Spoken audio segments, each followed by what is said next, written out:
Hey what's up traders, welcome back to the channel. तो दोस्तों आज के इस वीडियो में हम बात करने वाले हैं हमेशा की तरह बिटकॉइन के बारे में एंड मार्केट से आने वाली कुछ इंपोर्टेंट अपडेट्स के बारे में। लूना और शिबा इनू से जुड़ी हुई अगेन कुछ मार्केट से अपडेट निकल के आई है जिनको इस वीडियो में हम देखेंगे। साथ ही कुछ बड़े बड़े लोगों ने क्रिप्टो को लेकर बड़ी बड़ी बातें कही हैं, थोड़ा उनको भी कवर कर लेंगे। तो सीधा वीडियो को शुरू कर लेते हैं। और टेलीग्राम पर आज अगेन मैंने आपके साथ एक न्यूज पेपर कटिंग शेयर करी थी जिसमें हमें देखने को मिला कि क्रिप्टो करेंसी के बाजार मूल्य में 100 लाख करोड़ रुपए से अधिक की गिरावट आई है और इसके पीछे सिस्टम की कमजोरी भी निकल के आई है। वैसे इस पूरी आर्टिकल को आप जाके मेरे टेलीग्राम पर रीड कर लेना। बात करें अगर इन्फ्लो के बारे में तो कल मैं आपके साथ लगातार इन्फ्लो का डेटा टेलीग्राम पर शेयर कर रहा था। तो एक भैया ने कमेंट भी करा था कि भैया 15,000 बीटीसी का इन्फ्लो आ चुका है फिर भी मार्केट ऊपर जा रहा है और मैंने तो शॉर्ट पोजीशन ओपन करके रखी है, तो इसका क्या होगा।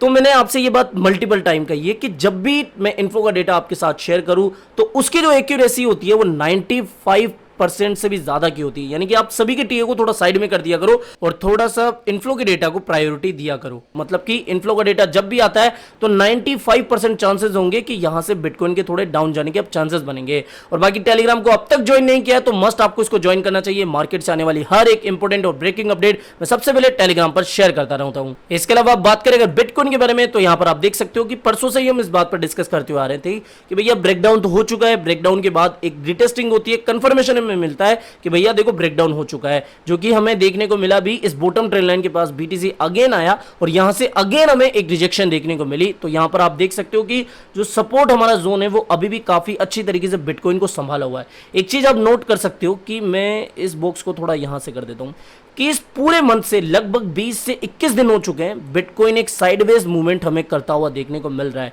और जितने भी प्रो ट्रेडर्स हैं उनको बताने की जरूरत नहीं कि जब भी कोई कॉइन साइडवेज मूवमेंट करता है तब वहां पर हमें एक जरूर से एक तूफान देखने को मिल जाता है, या तो एक बड़ा ब्रेकआउट आता है या फिर एक तगड़ा ब्रेकडाउन भी हमें देखने को मिलता है। तो यहां पर पॉसिबिलिटी अभी ब्रेकआउट की तो नहीं दिख रही लेकिन ब्रेकडाउन की जरूर से दिख रही है। तो यहां पर हम देख सकते हैं कि अगर इस चैनल का इस पूरे साइडवेज मूवमेंट का ब्रेकडाउन हमें देखने को मिलता है तो बीटीसी हमें अगेन इस वाले जोन में देखने को मिलेगा जो कि है 22,000 से लगभग 24,000 तक का। और इस पूरे मंथ से ही मैं आपको यह कहता आया हूं कि भैया बीटीसी जो है हमें 22,000 से लेकर 24,000 के जोन में अगेन देखने को मिल सकता है। बीटीसी का बॉटम इसी जोन के आसपास हमें देखने को मिल सकता है। यहां पर कुछ अपडेट भी अगर मैं आपको दूं तो 20% drop in the S&P 500 puts stock in a beer market. यानी कि अभी जो है सिर्फ क्रिप्टो में ही बियर मार्केट नहीं चल रहा है बल्कि स्टॉक मार्केट में भी हमें बियर मार्केट देखने को मिल रहा है और इसका इंपैक्ट बिटकॉइन एंड अल्ट्स पर भी देखने को मिल रहा है। बिटकॉइन एंड अल्ट्स भी इसको फॉलो कर रहे हैं। इसके अलावा यहां पर आप देख सकते हो कि bitcoin death cross data hints 43% drop due इन बीटीसी प्राइस बियर मार्केट। तो यहां पर हम देख सकते हैं कि अभी भी जो क्रिप्टो के बड़े एनालिस्ट हैं उनका यह मानना है कि बिटकॉइन की जो प्राइस है हमें लगभग 22,700 के आसपास देखने को मिल सकती है, जो कि मैं आपको लगभग एक महीने से ही कह रहा हूं कि बिटकॉइन का बॉटम हमें इसी जोन के आसपास देखने को मिलेगा जो कि है 22,000 से 24,000 का जोन। हमें यहां पर देखने को भी मिला कि भैया बीटीसी जो है 25,000 24,000 तक आ चुका है, लेकिन एक बार फिर से हमें बीटीसी 22 से 24,000 के आसपास देखने को मिल सकता है जैसा मार्केट की कंडीशन अभी मुझे देखने को मिल रही है, जैसा ऑन-चेन डेटा हमें देखने को मिल रहा है। नेक्स्ट अपडेट की बात करें तो वो आ रही है बिल गेट्स से जुड़ी हुई। दुनिया के शीर्ष अरबपतियों में शुमार है बिल गेट्स। इनकी इंट्रोडक्शन मुझे देने की जरूरत नहीं है। तो इन्होंने बेसिकली कहा है कि Bill Gates does not own crypto because it does not have product value. Basically इनका जो स्टेटमेंट था मैं इसको एक बार रिपीट कर देता हूं। I like investing in things that have valuable output. यानी कि मुझे उन चीजों में इन्वेस्ट करना पसंद है जिनका कुछ आउटपुट हो, जिनका कुछ वैल्यूएबल आउटपुट हो। The value of companies is based on how they make great products. यानी कि मैं उन कंपनियों में इन्वेस्ट करना पसंद करता हूं जिनका कोई ग्रेट प्रोडक्ट है या फिर वो कोई ग्रेट प्रोडक्ट बनाती है। The value of crypto is just what some other person decided someone else will pay for it, so not adding to society like other investment. तो बेसिकली उन्होंने ये कह दिया है कि भैया मेरा ना तो कोई इन्वेस्टमेंट क्रिप्टो के अंदर है ना ही मैं करना चाहूंगा, बिकॉज मेरा इंटरेस्ट सिर्फ उन वैल्यूएबल कंपनीज के अंदर है जो कि कोई अच्छे प्रोडक्ट बनाती है। अब यहां से हमें देखने को मिल रहा है कि जितने भी दिग्गज अरबपति हैं, जितने भी टेक बिलियनर हैं, वो दो ग्रुप्स में बढ़ चुके हैं। एक तरफ तो वो हैं जो कि थोड़े एज के भी हैं और उनको क्रिप्टो में कोई इंटरेस्ट नहीं है, like Warren Buffett, Charlie Munger और बिल गेट्स। और एक तरफ वो ग्रुप आ जाता है जिसमें Elon Musk, Jack Dorsey PayPal के फाउंडर माइकल सिलर ये आ रहे हैं। तो बेसिकली जो बड़े बिलियनर हैं अमेरिकन, जो बड़े बिलियनर हैं वो भी अभी दो गुट में बट चुके हैं, एक तो क्रिप्टो का सपोर्ट करते हैं और एक को क्रिप्टो में कुछ भी दम नहीं लगता। आप किसकी साइड है कमेंट करके जरूर से बताना।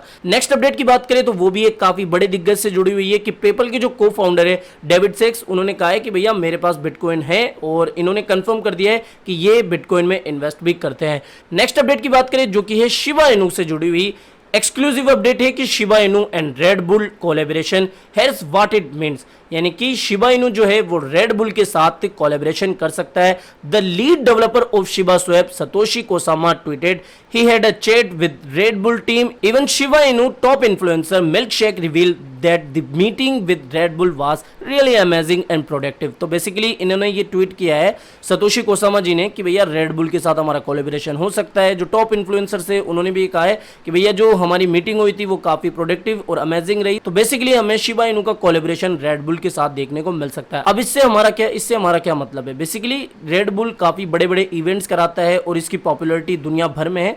तो अगर रेड बुल के इवेंट्स में लाइक साइकिल वाली रेसिंग जो होती है, इसके अलावा ये जो बड़े बड़े इवेंट्स करते हैं, आपको बताने की जरूरत नहीं है, स्टंट वगैरह कराते रहते हैं ये इवेंट्स के, तो अगर उसमें शिबा इनू की एडवर्टाइजमेंट देखने को मिलती है तो ज़्यादा लोगों तक इसकी रीच पहुंचेगी, जिससे कि जो नए इन्वेस्टर्स हैं, जो बिगनर्स हैं, वो मार्केट में आएंगे और शिबा की प्राइस में हमें थोड़ी बहुत इससे वॉल्यूम देखने को मिल सकती है। ठीक है, तो ये है बेसिकली इसका मतलब कि शिबा इनू की अगर कोलैबोरेशन रेड बुल के साथ हो जाती है तो रेड बुल के प्रोग्राम्स में, इवेंट्स में हमें शिबा इनू की एडवर्टाइजमेंट देखने को मिल सकती है। नेक्स्ट अपडेट की बात करें तो 65 कंट्रीज में जो रेस्टोरेंट है उन्होंने शिबा इनू को एज अ पेमेंट अभी एक्सेप्ट करा है, जिससे कि हमें पता लग रहा है कि शिबा इनू की जो पॉपुलैरिटी है, शिबा इनू की जो एक्सेप्टेंस है, धीरे धीरे पूरे दुनिया भर में बढ़ती जा रही है। लेकिन एक तरफ तो हमें ये देखने को मिल रहा है कि बर्निंग बड़ी मात्रा में हो रही है, जो एक्सेप्टेंस है वो बढ़ रही है, लेकिन प्राइस में कुछ असर ही हमें देखने को नहीं मिल रहा है। तो बेसिकली प्राइस में तब हमें पंप देखने को मिलेगा जब मार्केट में वॉल्यूम एंटर होगी। इस समय लोग पैसा ही नहीं डालना चाह रहे, तो कहां से मार्केट में हमें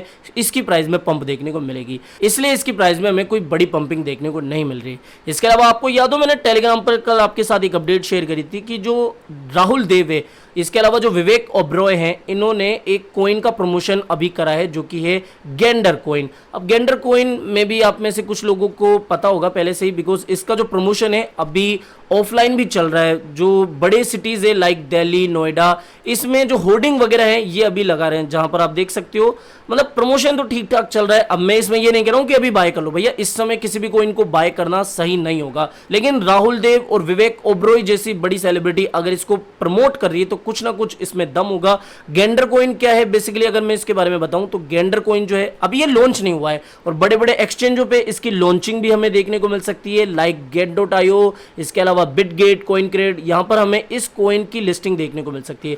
बेसिकली ये क्या एक कॉइन है, टोकन नहीं है, और इसकी खुद की ब्लॉकचेन होगी और ये मार्केट में आएगी। तो देखते हैं कि अब क्या इसका असर हमें देखने को मिलता है या फिर कैसा इनका इवेंट वगैरह रहेगा। टोकनोमिक्स की बात करें तो यहां पर आप देख सकते हो इनकी सप्लाई इतनी है, इसके अलावा number of coins for sale इतने, इसके अलावा यहां पर आप रोड मैप भी देख सकते हो कि इनका रोड मैप क्या है। और अब मुझे इसके बारे में ज्यादा बताने की जरूरत नहीं है बिकॉज लोग तो वैसे भी इन्वेस्ट फिलहाल कर नहीं रहे हैं, और अगर आपको इंटरेस्ट है तो जाके इसके बारे में रिसर्च कर लेना। ओके, सो ये एक अपडेट थी कि बस जो बड़ी सेलिब्रिटीज है थोड़ा इस कॉइन को, जो कि अभी मार्केट में आने वाला है, काफी अच्छे लेवल पे इसकी मार्केटिंग हो रही है, उसको जो बड़ी सेलिब्रिटीज है वो प्रमोट कर रही है। नेक्स्ट अपडेट की बात करें तो G7 फाइनेंस के जो लीडर्स है, कल वैसे मैंने अपने सेकंड चैनल पर आपको ये अपडेट दे दी थी कि जो G7 के लीडर से जो फाइनेंस मिनिस्टर है उन्होंने ये कहा है कि भैया जिस तरीके से रेगुलर फाइनेंस में हमें एक अच्छी रेगुलेशन देखने को मिली है, उसी तरीके से क्रिप्टो में भी जल्द से जल्द रेगुलेशन आना चाहिए। Swift and comprehensive crypto regulation दुनिया भर में आना चाहिए। तो बेसिकली ये G7 के कुछ लीडर्स है जिन्होंने क्रिप्टो को लेकर ये बात कही है।